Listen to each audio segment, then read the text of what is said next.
Incorpora Cast, o seu novo canal de informação e diálogo com o mercado imobiliário.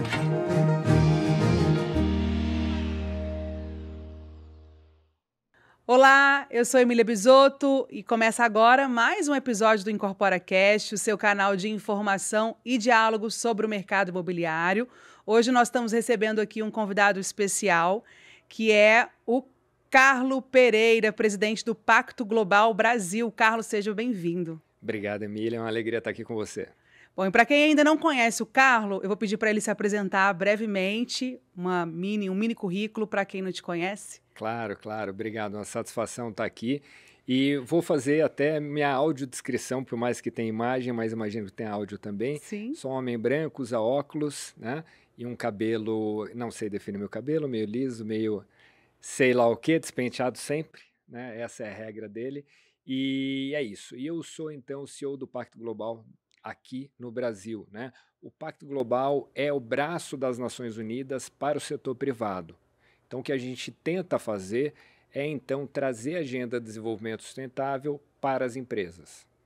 Sim, Carlos, então, aproveitando a sua autodescrição, eu vou aproveitar também para fazer a minha. Eu sou Emília, eu sou uma mulher negra de cabelo crespo, eu tenho 1,63 m, estou vestida com uma roupa preta e um blazer verde escuro e vou aqui conduzir a conversa com o Carlos.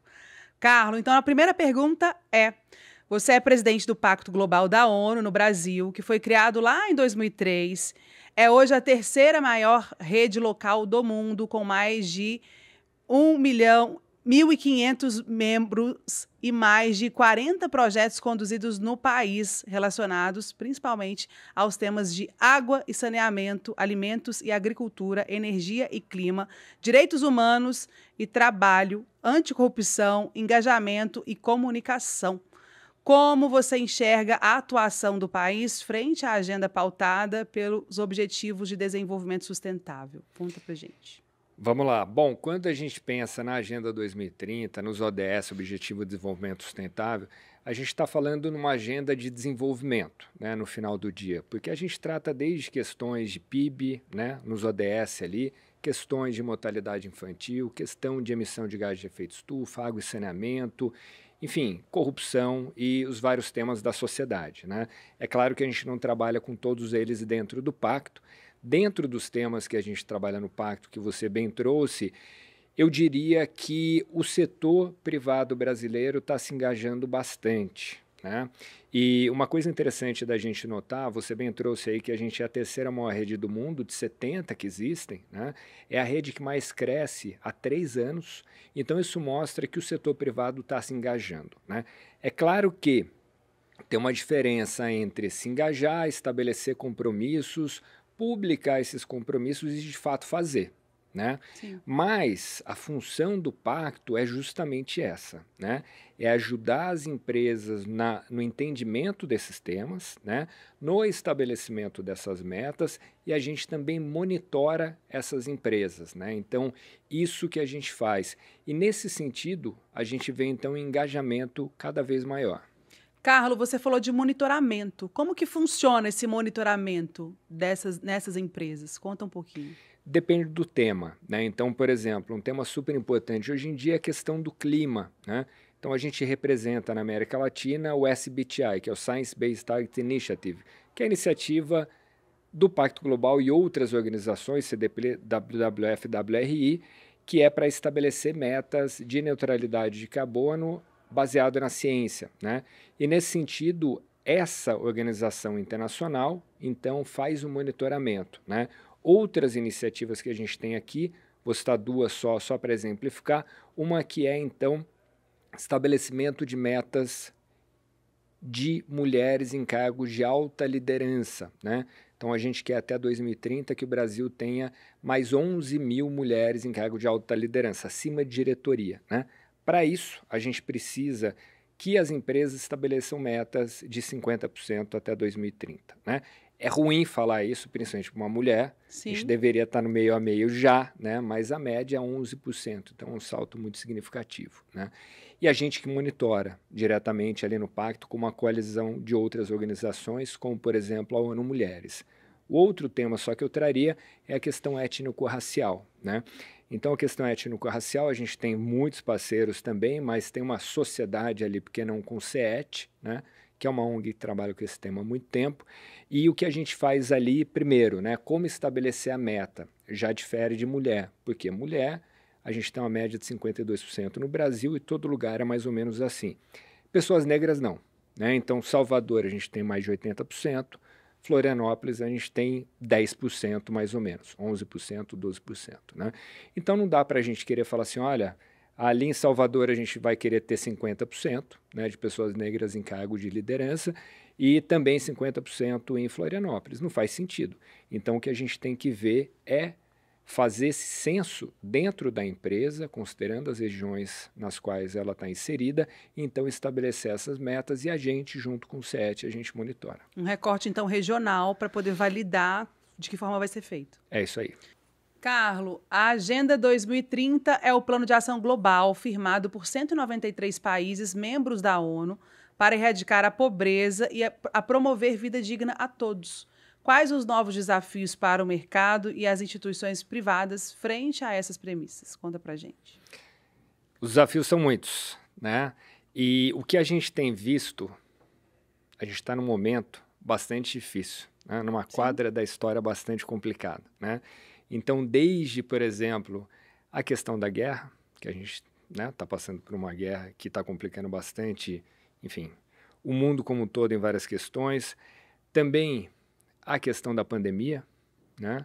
E pandemia é essa que provavelmente a gente vai ter outras, né? Até por conta da mudança do clima, Sim. que é uma coisa que já se instalou. Então, não é que a gente vai sentir os efeitos, a gente já está sentindo muito claramente, né? Então, nesse cenário que a gente tem que atuar, nesse cenário que as empresas têm que cooperar. Como você disse, a agenda, apesar dela ter sido feita dentro das Nações Unidas, no âmbito das Nações Unidas, diferente de outras agendas, ela teve governo, mas também teve a sociedade civil participando ativamente, né? Organizada e a pulverizada também, né? Porque tinha como você contribuir remotamente, e também as empresas também contribuíram, né? E por que a ONU fez isso? Fez isso porque entendeu que assim, só governo não vai resolver. Sim. A gente precisa de todo mundo trabalhando junto, tá? E aí no Brasil que eu vejo, quando a gente fala nos ODS, como eu te falei, tem um ODS ali para clima, tem um ODS água e saneamento, tem um ODS para um monte de coisa, né? O que a gente diz que não é legal a gente ficar separando e priorizando, tá? Por quê? Porque todos eles, de alguma maneira, interagem entre si. O que eu quero dizer aqui, por exemplo, se você lida com a questão de água e saneamento, né, você está atuando em educação, né, principal causa de absenteísmo. Sim. Na educação é a questão de doenças gastrointestinais por conta de falta de saneamento, né? Está falando também em trabalho, está falando em várias outras questões, né? Até em violência sexual, né? Então, assim, está falando de várias questões que acabam sendo afetadas. Agora, ao mesmo tempo, a gente fala que tem os aceleradores da agenda, tá? Então, no Brasil, certamente água e saneamento é um acelerador da agenda. No Brasil, certamente educação é um acelerador da agenda também, assim como vários outros temas, né?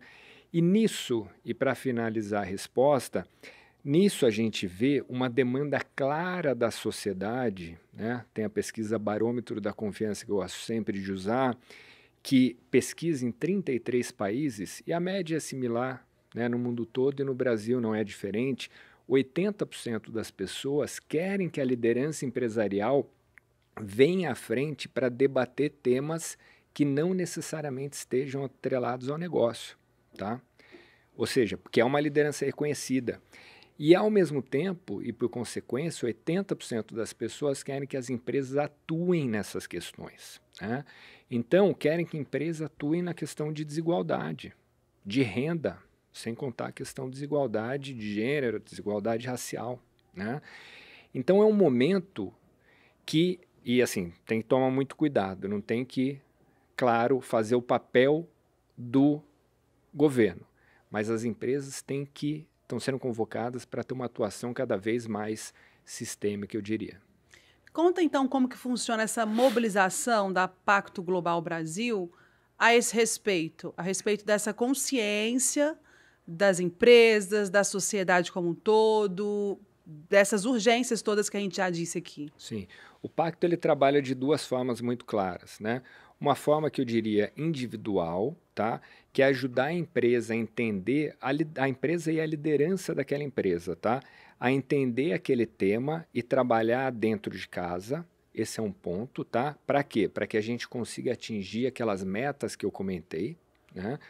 E a outra maneira é coletiva. Coletiva de qual maneira? Por exemplo, a gente tem o que a gente chama de ações coletivas anticorrupção, né? Que inclusive a Abraem que é signatária, né? E o que significa isso? São ali profissionais de compliance e CEOs dessas empresas reunidos para debater o dilema de corrupção e não só debater, mas também tomar ação com relação a isso, né?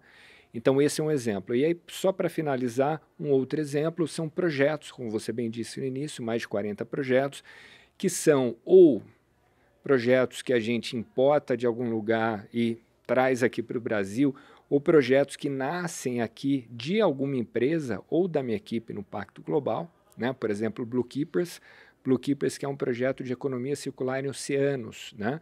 Então, ele nasceu de uma empresa que viu que fazia sentido, a gente levou para o coletivo de empresas, como você bem disse, a gente é uma rede, né? E aí esse coletivo falou, olha, quero tocar. Hoje é um projeto grande que está sendo exportado para outros países, que envolve várias agências da ONU, envolve várias empresas, agências de cooperação, enfim, tem um universo bastante grande de instituições, universidade.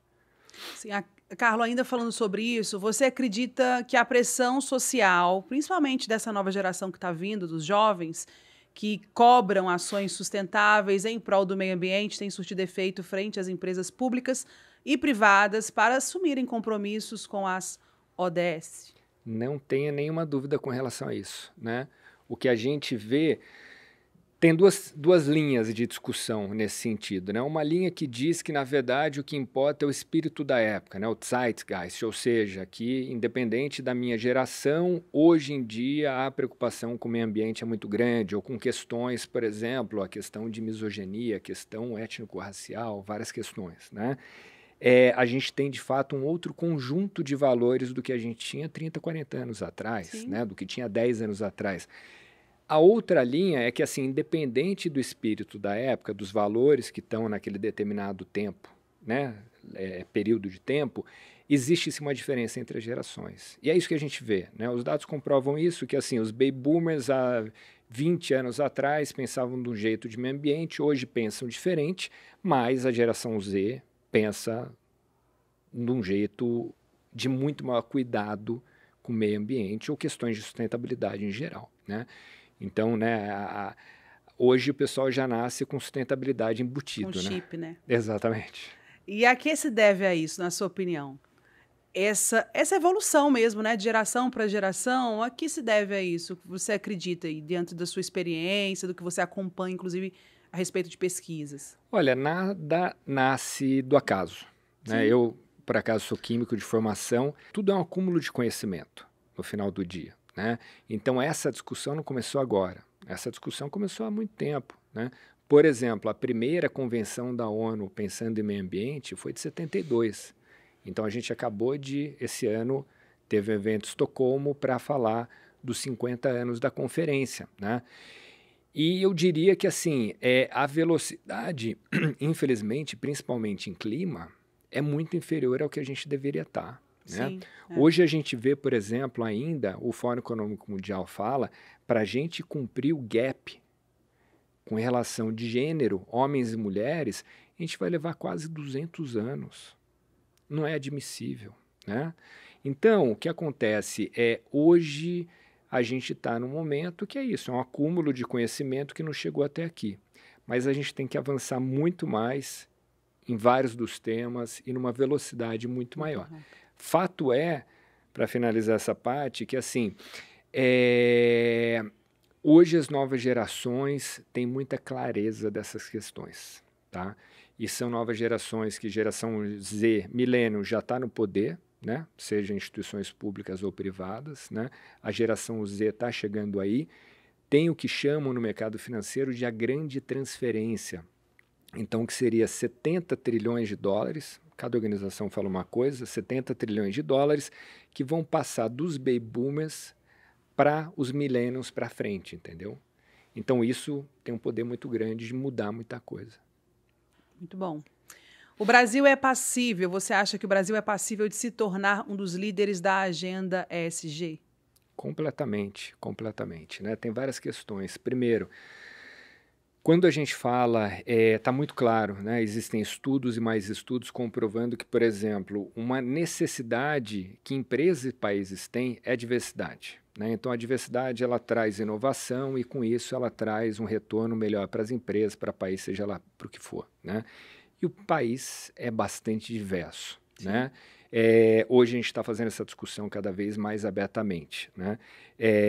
No sentido de dar clareza para a discussão, né? E não ficar com desconsiderar racismo estrutural, etc, etc. Hoje a gente está conseguindo finalmente fazer um pouco mais essa discussão, por exemplo, né? Com relação à vocação natural do país, né? A gente já tem, de fato, pensando em G20, né, a melhor matriz energética com relação à energia renovável, a melhor matriz elétrica, né? A gente tem uma biodiversidade gigantesca. Então, o Brasil tem tudo para liderar essa agenda, né? Questões trabalhistas, a gente tem um conjunto de legislação trabalhista que é muito progressista, é muito mais forte do que mesmo países desenvolvidos, né? Ou seja, tudo isso que hoje a humanidade analisa na contemporaneidade, né, a gente ou é avançado ou tem condição muito clara de ser líder. Estruturalmente dizendo também, Estruturalmente dizendo. Sim, Carlos, agora a Abrainc assinou ainda há pouco o compromisso pelo Pacto Global Brasil, que afirma o comprometimento com as premissas ESG. Gostaria que você comentasse sobre esse momento e mais esse compromisso firmado. Muito importante, muito importante. A Abrainc já fazia parte do nosso MISEC, que é um movimento de integridade para o setor de construção e engenharia, né, para analisar a questão de corrupção, de integridade no geral, já tinha dado espaço e agora dá o passo de aderir ao Pacto Global, né? Até contar como se dá isso, que é uma coisa bonita simbolicamente, né? É uma carta que o França, então, assina e é uma carta enviada ao secretário-geral das Nações Unidas, né? Então, ali ele se compromete com os ODS e se compromete também a reportar o avanço dentro dessa agenda, né? E, de novo, eu, muito honestamente, sou de uma escola da sustentabilidade que acredita que sustentabilidade ela é boa para o negócio, né? Então, eu vejo que é um ganha-ganha, né? Todo mundo ganha nessa, sabe? A gente pensando num, por exemplo, integridade, corrupção, a gente tendo um mercado mais íntegro, todo mundo ganha, né? Todo mundo ganha. A gente vai ter um ambiente de competição mais justo e várias outras questões, e claro, sem desvio de dinheiro. Quando a gente fala em questão ambiental, o que a gente está falando, é claro, por exemplo, para a empresa reduzir custo de insumo, né? E para a humanidade a gente conseguir dar continuidade para as próximas gerações, né? Em questões sociais é isso, né? A gente tem que fazer porque tem que fazer, né? Não tem jeito mais. Não tem como. Carlos, agora me fala um pouquinho sobre esse lugar que você ocupa hoje. Quais que são, dentro de tudo que a gente conversou, para finalizar, as perspectivas a respeito dos próximos anos, considerando tudo que a gente falou aqui, o Pacto Global Brasil, para fechar? Olha, para fechar isso, a gente mira muito claramente nas metas que a gente contratou com o Brasil, né? Então, ali em abril, a gente contratou essas metas que eu comentei. Então, 11 mil mulheres em cargos de alta liderança, 50% de pessoas negras em cargos de liderança, 10 milhões de trabalhadores e trabalhadoras cobertos por programas de saúde mental estruturantes, né? Que é uma outra pandemia enorme que o mundo vive, né? E os outros temas são 7 temas no total, né? E o que eu acredito realmente que a gente pode chegar lá, né? A gente vê em todos os temas os setores se organizando mais e mais, né? Às vezes pelo amor, né? No sentido de assim, acho que tem que fazer, porque, pô, não acredito, não sei o quê, porque meu filho, minha filha me acendeu a cabeça nesse sentido, tal. Tem muito isso, a gente escuta muito isso da liderança. Ou então, porque os investidores estão batendo a porta falando, minha amiga, meu amigo, cadê tal coisa? Entendeu? Então, assim, né, e é essa fase que a gente está nessa discussão, né? Lembra que eu falei, é um acúmulo de discussão. E a gente está no momento que o setor financeiro veio com tudo para essa agenda, né? Então, aí, como dizem, né, money talks, então todo mundo para, dá atenção e age, né? Importante. Então, a gente vai ficando por aqui, o tempo está finalizando. Eu gostaria de agradecer a sua participação, todo o conteúdo repassado, e queria saber se você gostaria de fazer algumas considerações finais. De repente, algo que não foi dito, que você julgue ser importante dizer ainda. Não, eu só quero agradecer a você, a Abrainc, né? E nos colocar à disposição para todas e todos que estão escutando aqui. O Pacto Global está aí para atender a todo mundo. Então, Carlo, muito obrigada pela participação, pelas contribuições nas respostas, e a gente se encontra numa próxima oportunidade. Bom, a nossa audiência, eu gostaria de agradecer também quem nos acompanhou até aqui e dizer que você pode acompanhar esse conteúdo no YouTube da Abrainc ou nas plataformas de áudio. Se você quiser escutar, reescutar, compartilhar o conteúdo, fique à vontade. Eu espero vocês no próximo episódio do Incorpora Cast. Até lá, tchau!